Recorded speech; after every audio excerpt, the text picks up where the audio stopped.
Hey there! This time I share my monthly setup for March. I got some pretty cool techniques I want to share with you which can be used for other projects as well. So let's get started!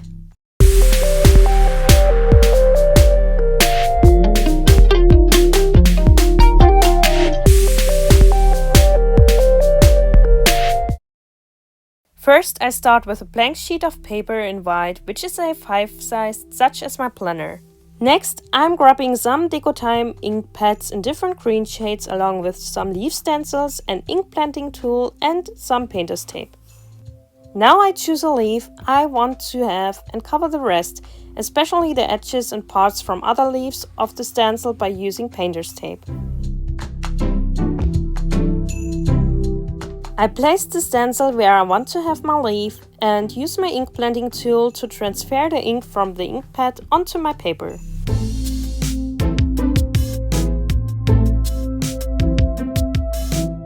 When I have finished the first leaf, I place the stencil somewhere else and repeat the process, but with another color and leaving some space between the same leaf shapes. This way I can make the background more interesting.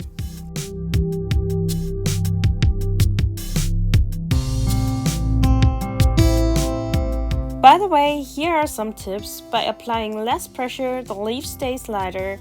By applying more pressure, it will come out darker. To get a more even result, I dab the ink blending tool on the paper.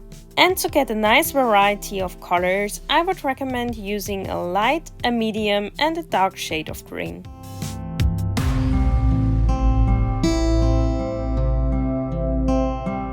By the way, for this cover page I used some thicker paper, which can be useful when working with wet mediums, even if this process could work on lighter paper as well.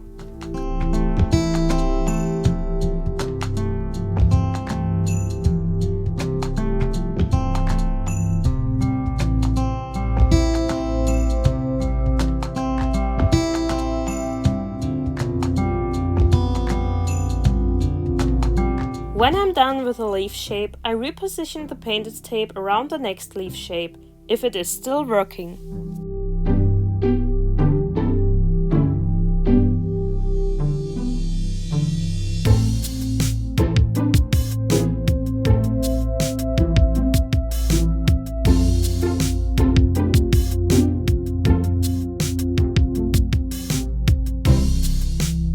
I repeat this process with different colors and different leaf shapes until my sheet is covered. While I'm doing this, I make sure that the leaves are overlapping each other and some organic spaces in between are left as well.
After I'm done with the background, I add some ripped brown craft paper on top.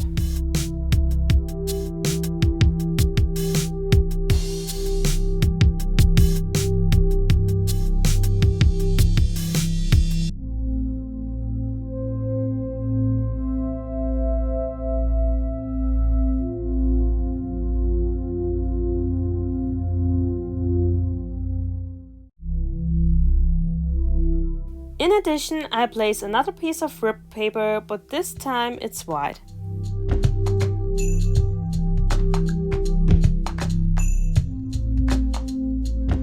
Now I add my stretched lettering for March with a black marker. At first the lines were a little bit thin, so I went over it and made the strokes wider.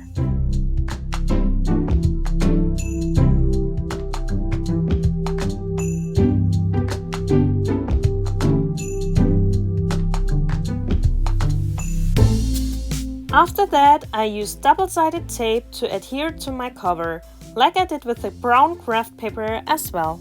Next, I searched for a vellum paper which I wanted to use on top to create a layering effect.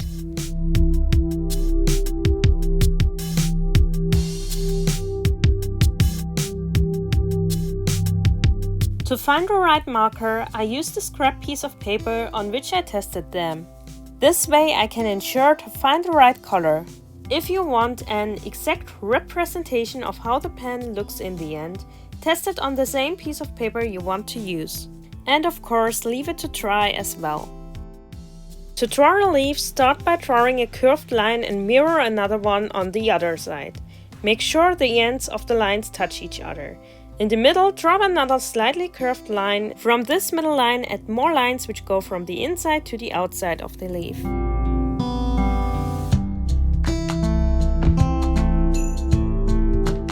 To create another type of plants, draw branches and small leaves as described before to the ends. Little reminder here, you can draw whatever you like as well and add as more or less leaves and different shapes as you like. Some of the leaves I draw here even have different shapes, which are often a variation of what I show you in the extra overlay. Just use it as an inspiration. One way I draw some plants as well is to draw one single stroke in the middle and then add some rounded or more pointed leaves on both sides at the same height. While I'm doing this, I also make sure to alternate between the different shapes and sizes. The leaves I even place so that they create kind of a frame. For another kind of plant, I draw long small leaves and adding them onto the ones before. Finally, I repeat this whole process with drawing different kinds of leaves with another lighter color again. One final element you can add and I wanted to share here is by drawing little spirals which I add on and on until I like the final size and the overall shape. By the way, I'm using thin green acrylic markers here because they stood out best on the vellum. Carefully, I used the same markers along with an alphabet and number stencil to add the number of the month. The reason why I say carefully is because very wet ink or paint can easily get messed up when combined with using a stencil. Later, I also colored in the number and add a small drop shadow as well.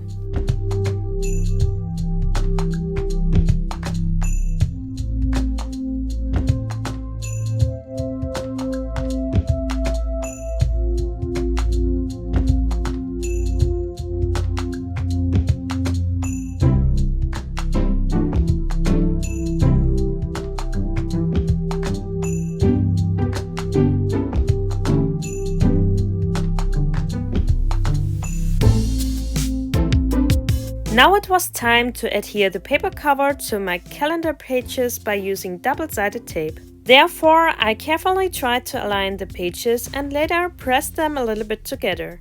Unfortunately, I messed it up a little bit and got a small crease in my calendar page. For the final touch on the cover page, I used some dot markers in different shades to add dots in the background. This just adds some more interest.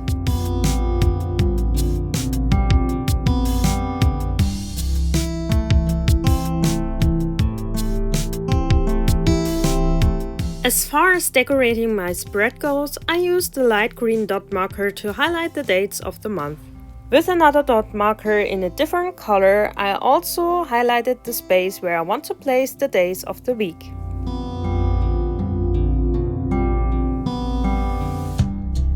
Next, I wrote March vertically with stretched lettering by using a small aqua marker brush pen.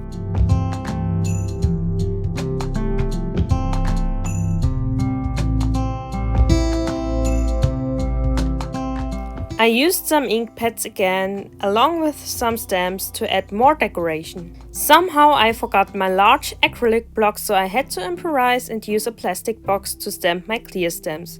But I used some wooden stamps as well.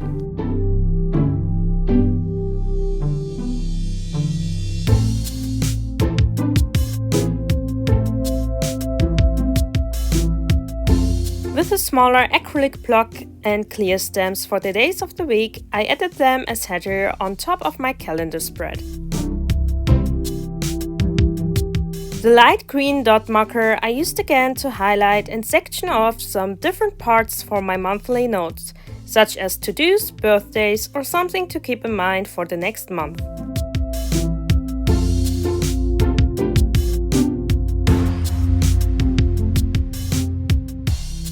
On top of the days for the week, I highlighted and added icons which indicate something which happens on the same day of the week, at least mostly.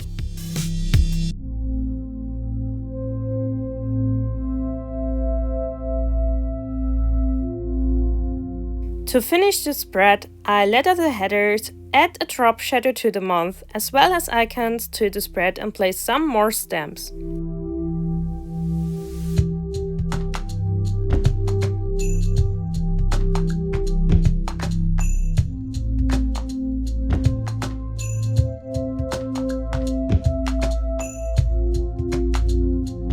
With planner stencils, I add squares for the to-dos as well.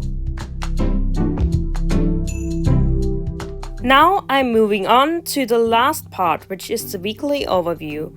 Therefore, I'll letter the header and stamp on my trackers.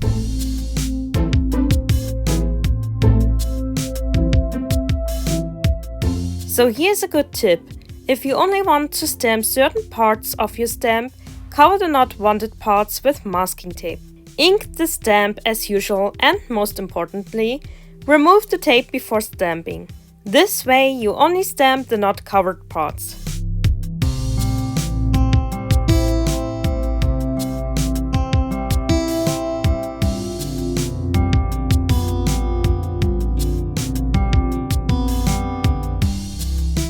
Finally, I decorate this page as well by using more stamps, but I also use some of them to section my page a little bit. In addition, I wrote in and add some more information.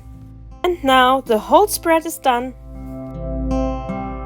This whole setup took me about 2.5 hours, but I have to say I searched a lot for all the supplies I needed. So if you are just recreating this and know what to look for, I'm sure it can be done in about an hour. That's it, and here you see the final results.